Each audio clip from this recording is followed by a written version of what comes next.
नमस्ते दोस्तों। अगर हम एग्रेसिवली काम करते हैं, लगन से काम करते हैं, काफ़ी किताबें हम पढ़ते हैं और नए नए इनोवेशन हम लाते हैं, नए नए आइडियाज़ के बारे में हम सोचते हैं, तो हम एक ही समय में कई फील्ड पर एक्सपर्ट बन सकते हैं और उनमें सक्सेस हमें मिल सकता है। इसके लिए मैं आपको एग्जांपल दूंगा टेस्ला कंपनी के ओनर एलन मस्क का। अगर आप ये इनकी कहानी सुनते हैं तो आप 100% इंस्पायर होंगे और हमें ये समझ में आएगा कि there is nothing impossible, everything can be possible if you work hard and if you use innovation. 1971 में साउथ अफ्रीका में एलन मस्क का जन्म हुआ। महज 12 साल के उम्र में उन्होंने एक ब्लास्टर नाम का सॉफ्टवेयर मतलब एक वीडियो गेम बनाई और उसका सक्सेस मिलते ही उन्होंने वो कंपनी बेच डाली। जब वो 17 साल के हुए तब उन्होंने शिक्षा के लिए वो यूनाइटेड स्टेट्स ऑफ अमेरिका चले गए। वहाँ पे यूनिवर्सिटी ऑफ पेंसिल्वेनिया में उन्होंने एडमिशन ली और फिजिक्स और इकोनॉमिक्स में पढ़ाई उन्होंने शुरू की। सिर्फ शिक्षा लेना ये उद्देश्य उनका नहीं था। जब वो 28 साल के थे तब उन्होंने Zip2 यह कंपनी निकाली और वो इतनी सॉफ्टवेयर कंपनी थी, उन्हें इतना सक्सेस मिला कि उसके बाद $300 मिलियन यानी 2500 करोड़ रुपीस में उन्होंने वो कंपनी बेच डाली। इतनी बड़ी धनराशि मिलने के बाद कोई आदमी सोचता है कि अब आराम करे, लेकिन वो रुके नहीं।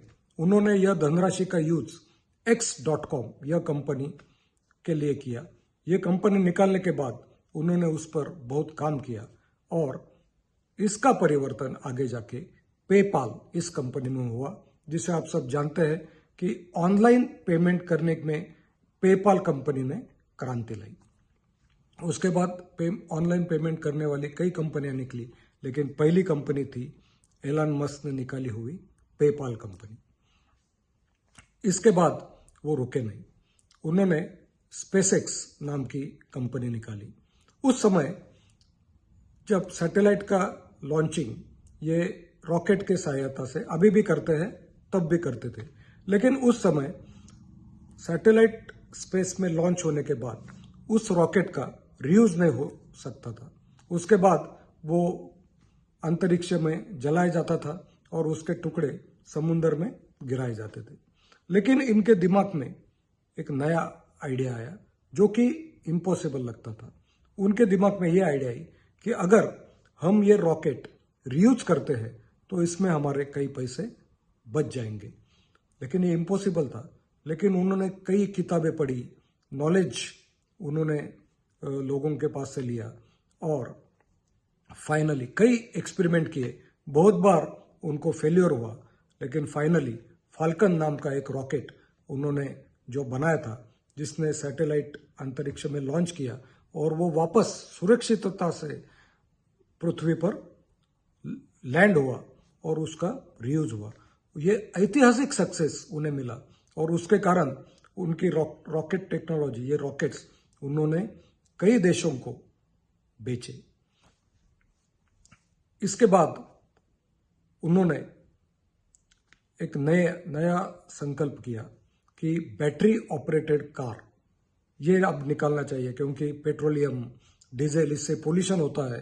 पेट्रोल धीरे धीरे कम हो रहा है और इसलिए बैटरी ऑपरेटेड कार का उन्होंने सोचा। बहुत मुश्किल था, लेकिन टेस्ला यह कार उन्होंने लॉन्च की और वो पहली कार थी।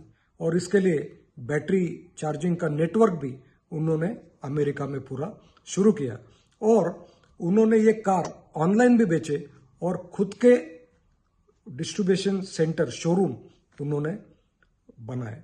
मतलब ये कंपनी ऑलमोस्ट दिवाली इसका होने वाला था, लेकिन उन्होंने सही टाइम पर ये टेस्ला लॉन्च की और टेस्ला कार लेना ये एक स्टेटस सिंबल ये बन गया है। रिसेंटली उन्होंने ट्विटर, यह सोशल प्लेटफॉर्म का ब्रांड, वो भी खरीद लिया है और उसे एक्स नाम दिया है और उसमें भी कई डेवलपमेंट वो कर रहे हैं। उनका अब सपना है कि सैटेलाइट फोन निकालने का और मानव मतलब ड्राइवर विरहित, मतलब जिसमें ड्राइवर नहीं, ऐसी कार चलाने का उनका सपना है। और ये भी हम सबको गारंटी है कि वो 100% पूरा करेंगे।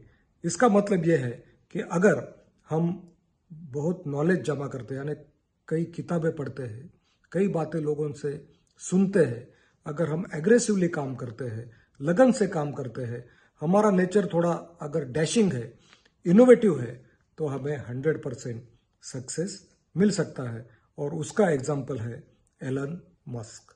Thank you very much. Have a nice day.